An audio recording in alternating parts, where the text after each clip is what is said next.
está desprezando uma santa mulher de Deus. Ela teve o privilégio de ter nela, gerada pelo Espírito Santo, uma criança. Nenhuma outra mulher teve um privilégio como esse. É uma santa mulher de Deus. Desprezá-la, um erro.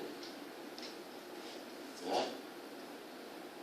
Eu entendo aí, é uma questão cultural, não tem nada a ver com religião. Cultural. Em geral, nenhum crente bota o nome da sua filha de Maria. Você conhece alguma? É difícil. Classe de escola dominical. Tem Ruth, Dorcas, Esther, tal, né? Conhece? Olhe, classe Maria. Conhece? Igreja não bota. Né? Aí é muito cultural. Não é nem que despreza Maria.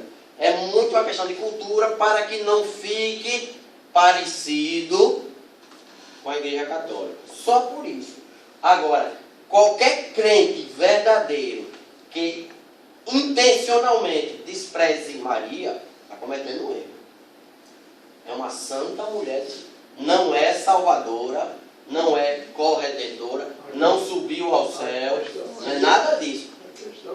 Não é nada disso. Agora, Maria foi uma santa mulher de Deus. Claro que foi. Eu continuar aqui outra parte aqui. Sim, vamos lá. E sobre aqui Vai voltar para o texto. A perseguição sobre a igreja. Sim. Contra a igreja. E ainda está. Eu faço parte da igreja. Eu também. Nós fazemos parte. Veja bem. Aqui em Efésios 6, 10, diz o seguinte: a armadura de Deus.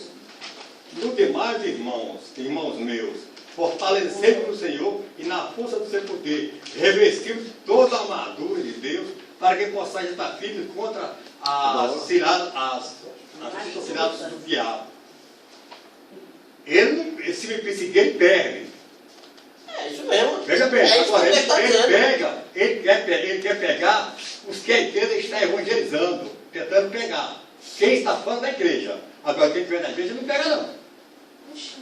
Está aqui ele tem a armadura de Deus. Ele não A vem armadura de Deus. mas ele A armadura de Deus. Meus queridos, Veja bem. uma questão óbvia. Porque não. Eu já vi. Você já viu o diabo derrubar crente, não? Eu já vi. o crente levanta, porque é crente. Sim, mas o diabo derruba, gente. O que ele tem mais feito É, tá bom. Olha, destruir os cristãos. Quantos homens e mulheres de Deus nós temos visto o diabo derrubar? Porque o de lá de fora, que não são crentes, já é dele. Já está caído, Já já são está deles. Veja bem. Já são Porque pedaços. não temos que lutar contra a carne e o sangue, mas Sim. sim contra os principados. E não é isso mesmo? A luta contra o principal é a mesma referência que Miguel Dragão, é a mesma história. derruba o crente? Por que derruba um crente? Por que o diabo derruba o crente? Exato, o texto é esse mesmo. Olha, portanto, revestidos do O Senhor. Senhor. Exato. Você quer dizer que todo crente está revestido do Senhor? Ah, não está. Deveria ser. Seria bom se fosse, né? Mas não é. Porque deixa brecha, porque relaxa da armadura, porque acha, o diabo não vai me tentar hoje não. Não vigia, não ora. Não vigia, não ora. Agora que o diabo derruba o crente, derruba. Oxe. Eu conheço e vocês conhecem também. Homens de Deus, servos santos, mulheres de Deus consagradas. Que caiu. O diabo. Agora ele sabe, o diabo sabe que o final da história é a sua derrota. Mas ao longo do caminho, ele vai derrubando os que puder. O que o texto de Apocalipse 12 está dizendo é exatamente isso. No meio da luta teremos baixas. Embora a vitória seja... Eu acho que ele está confundindo perseguir, derrubar com perder salvação. Não, outra não tem nada a ver. Perder salvação. O texto não fala em salvação. Perde salvação quem nunca teve salvação. Aí não perde, você nunca teve? Então, perde quem nunca teve. Perde quem nunca teve. Quem nunca teve, não vai ter. É. Ele perdeu Não, mas nunca teve. o texto está falando, está dizendo a igreja. Por que não perde? Não tem nada a ver com salvação. Peraí. Nós somos Por selados quê? pelo sangue do Espírito Santo. Qual é a vida que estava dentro da mulher? O diabo diabo vai matar Jesus? Sim, mas a salvação, o que é que nos garante a salvação, não é Jesus Cristo? Para que o crente perca a salvação, é preciso que nessa luta o dragão mate o filho. Quando isso não vai acontecer, até porque o texto diz que ele já perdeu a guerra mesmo. Só que ao longo do caminho, até chegar ao final, enquanto estamos aqui, se prepara que a pancada é grande. Aí o texto de Efésios diz exatamente isso. Porque você está no meio da briga, porque a pancada é grande, porque o inimigo não dá trégua. Bota a armadura, meu filho. Vigia, sustenta firme, porque se der vacina, ele derruba mesmo. A briga dele é perdida. E a briga dele é perdida. Mas ele continua. E além de tudo, que o diabo é nojento, certo? Ele além de derrubar, ainda fica tirando onda, ainda manga de grencalho. Porque ele é abusado, ele não respeita. Deixa eu fazer Faça. uma pergunta na hora. Pela hora. Sim. Quando Satanás é expulso do céu, Sim. aí também não tem convicção de que período é esse. Se é da grande tribulação ou... A pergunta sobre quando, a resposta é sempre a mesma. Ninguém sabe. Quando é, ninguém sabe. Apesar de que alguns acham que seja no período da grande tribulação. Aí, Ninguém sabe. vou usar a sua expressão, alguns Se essa acham. grande tribulação é antes do arrebatamento ou depois. Ninguém sabe. A verdade é que, enquanto, isso para mim é o que é importante. Enquanto estamos aqui, a luta está sendo travada. Enquanto a luta está sendo travada, precisamos estar preparados com a armadura. Porque ele, e quem mais sabe é ele, que já perdeu, mas ele diz, eu caio, mas derrubo um comigo. Não é assim que ele faz? Eu caio, mas levo um. E aí, cada crente tem que olhar para si mesmo e dizer, que caia outro, eu não. Não é isso? Agora, outro detalhe importante, para onde foi que a mulher foi? Essa é uma das figuras mais recorrentes da Bíblia. Não é? Já pensei, deixa eu abrir um parênteses aqui, fazer uma propaganda. Cheguei a rascunhar alguma coisa, mas não foi para frente, quem sabe um dia. Fazer uma série de estudos só sobre o deserto na Bíblia. Não é? Por enquanto só tenho uma ideia, ainda faço. Até porque, sabe o que significa o nosso nome em língua hebraica?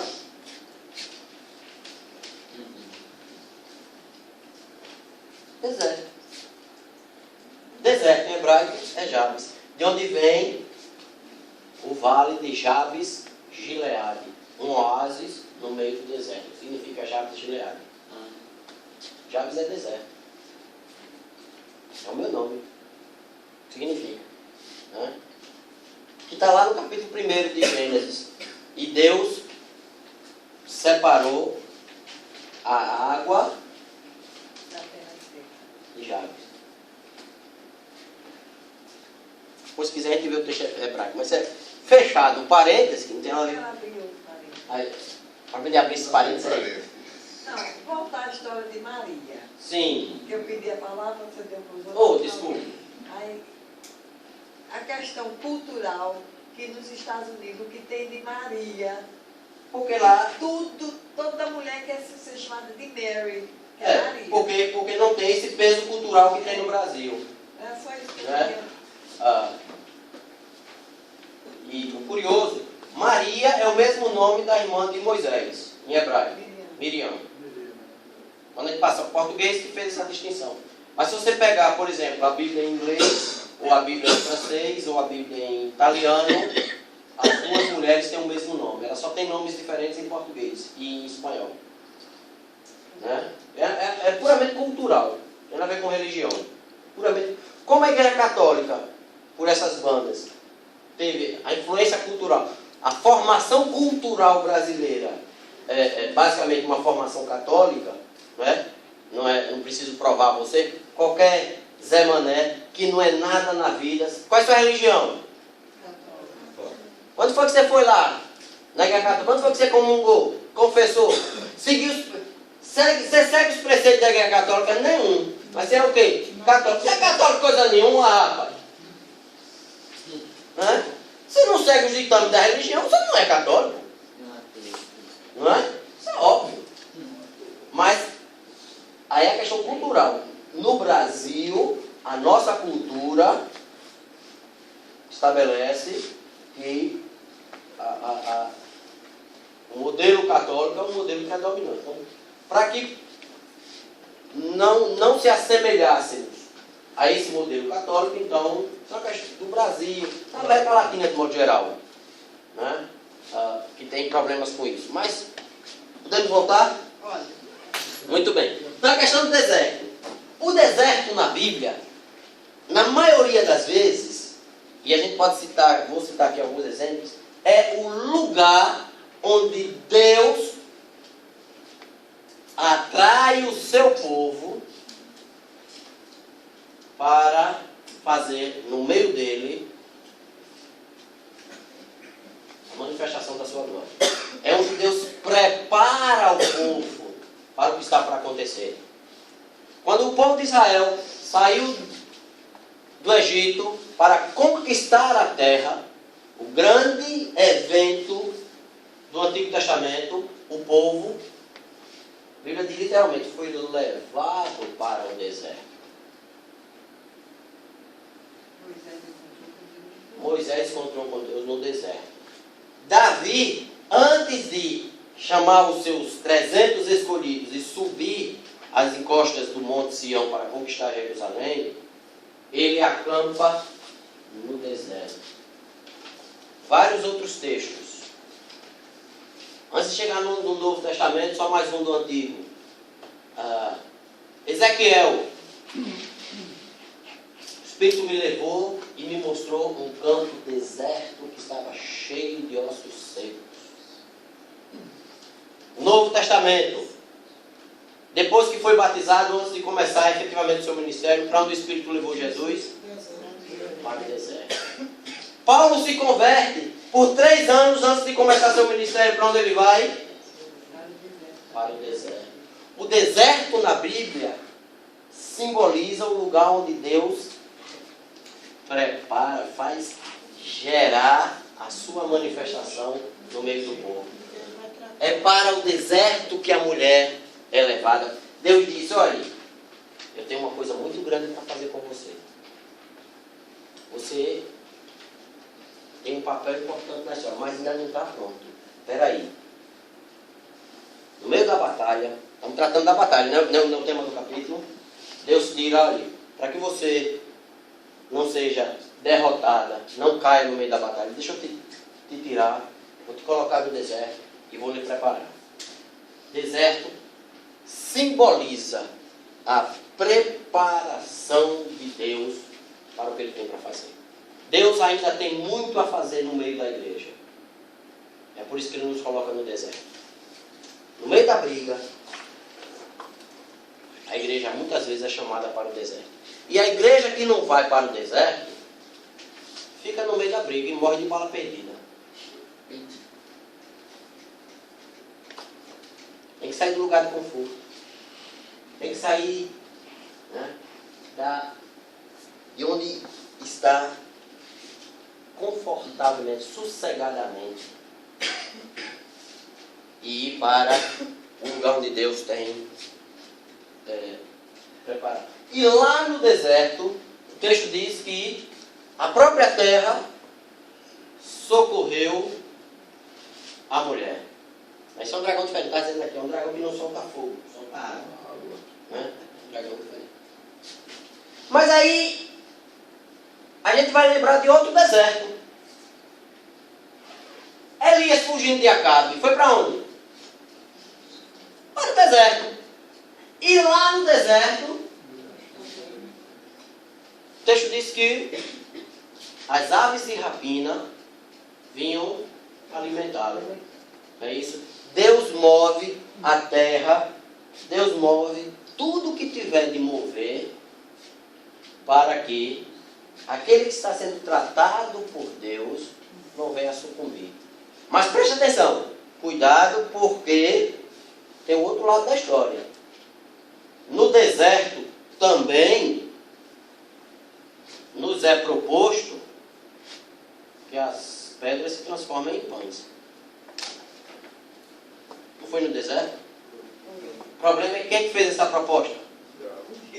O dragão, o próprio. No deserto nós somos sustentados por Deus. Deus move. Mas no deserto, o diabo não deixa de estar de olho na gente. Aí é aquela velha história.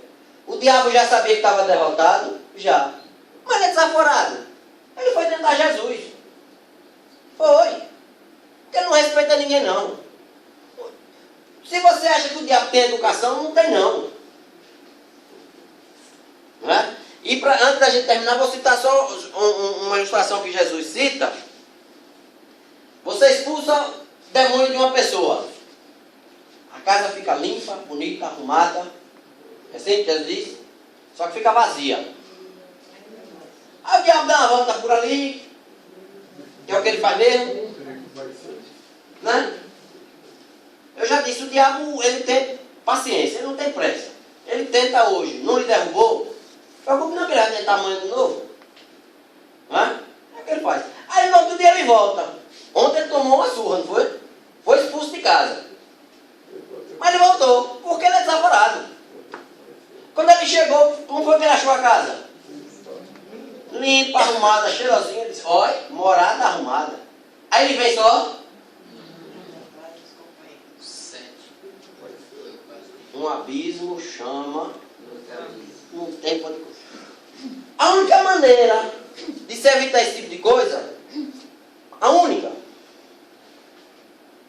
é quando expulsar o demônio da casa, botar outro morador dentro. Porque aí quando ele voltar no outro dia, porque ele vai voltar, ele não vai achar a casa vazia. Quem é o outro morador que a gente tem que botar dentro? Que expulsou ele. Exatamente. O Espírito Santo. Então, que o diabo volta para tentar, volta. Que ele é abusado, é. Às vezes a gente acha que o diabo é bem educado, né? Cortês. Né? Ele não chega, por favor, você dá licença. Ele é abusado, rapaz. Não é para dar licença não. Né? É. Uma pergunta pela ordem. Sim, as perguntas dele é tudo pela ordem. Fugir do assunto. Sim. É que está dentro do assunto. Sim. Ele diz, ela será sustentada por um tempo, durante um tempo, tempos e metade de um tempo, fora da vista da serpente. Isso. Pergunta, é o mesmo tempo de capítulo 11, versículo 2, mas deixe de parte o átrio exterior do santuário e não meças, porque foi ele dado aos gentios este por 42 meses, calcarão aos pés da cidade santa. Isso quer dizer 1260 dias. Quando ele diz metade do tempo, que Daniel se refere. Não necessariamente. Não é necessário. Quer dizer, questão de tempo pode até ser simultâneo, mas aí não tem como saber. E aqui ele cita, no 14 ele cita também a vez o mesmo que cita cá no... É, mas veja,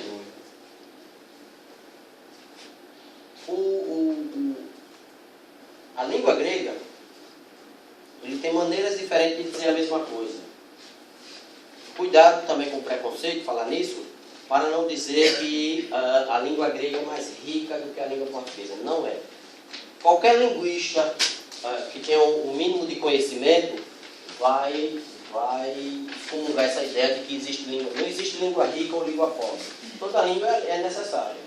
Existe na língua portuguesa o número de palavras necessárias para o nosso bem viver.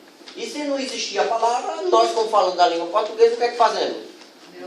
Inventamos uma palavra. Não é? Toda língua é assim. Então a língua grega ela não era mais rica que o português. Ela tinha as palavras necessárias para expressar as ideias do mundo em que ela estava contextualizada. Os gregos se referiam a tempo de três maneiras diferentes. Né? Vou citar só a que está aqui para a gente não entrar muito no estudo da língua grega, né? Mas a palavra que está aqui em grego, não foi de propósito, mas ela está aqui, né? É a palavra kairos. Diferente de cronos. Cronos é o tempo, o nome já está dizendo, cronológico. Cronológico, ou do calendário, tanto faz, né? É um tempo determinado. Kairos é o tempo de Deus, né? Não, kairos é o tempo no sentido, deixa eu usar aqui uma palavra, etéreo, psicológico, não demarcado, né? Então, você está para ser atendido no dentista, aí você fica 15 minutos esperando. Isso é cronos. Mas você fica lá preocupado com o que tem que fazer e você fica uma eternidade esperando. Isso é kairos. Qual é maior? Hein? Nenhum dos dois, porque não estão medindo a mesma coisa. A questão é essa, não estão medindo a mesma coisa. Um é tempo cronológico. Aquilo é aquilo. 15 minutos é 15 minutos. O outro é tempo psicológico, é tempo espiritual. Depende muito da sua percepção de tempo. Que pode ser o contrário também. Passou o quê? Já passou 15 minutos, foi tão rápido. No caso que ele falou aí, um tempo. Esse conceito. É um tempo, mas meio tempo. Da ideia que, para quem está vendo, é muito tempo. Exatamente. Então, o que ele está dizendo do ponto de vista da mulher,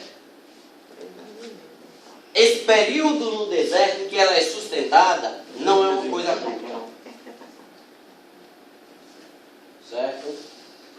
Quanto tempo no cronômetro, no calendário, a gente não tem como saber. Porque o próprio texto dá essa ideia de que é uma passagem de tempo. Definido. Um tempo indefinido, exatamente. Certo? Disse alguma coisa? Não é? E a outra palavra grega é aion, mas é aula de grego para lá. Aí um é não, sou eu. Não é uma coisa, aion é outra coisa. Não mistura. Quer dizer que eu sou grego, né? Hein? E aí eu sou grego. Pois é, perdeu aí já. Estava aqui em Aracaju, os gregos, agora foram embora, entendeu? Né? Mas o que é que o texto diz? Diante disso tudo, o que foi que aconteceu com o diabo? Ele ficou com uma raiva ainda. Quanto mais ele apanha, mais ele fica com raiva. Quanto mais ele sabe que está derrotado, mais ele vai atiçar. Rapaz, já entregou os pontos mesmo, já sabe que está perdido. Não é assim que vai acontecer, não. Então diz que ele se irou, ele ficou com raiva. E o verso 18, que para alguns já é o do outro capítulo, mas é exatamente isso que o versículo 18 faz. A passagem. Esse verso aí, que na minha Bíblia é 18 do 12, em algumas é 1 do 13, né? Mas a ideia é que, passado isso tudo, o dragão então se põe em pé para esperar o que vai acontecer.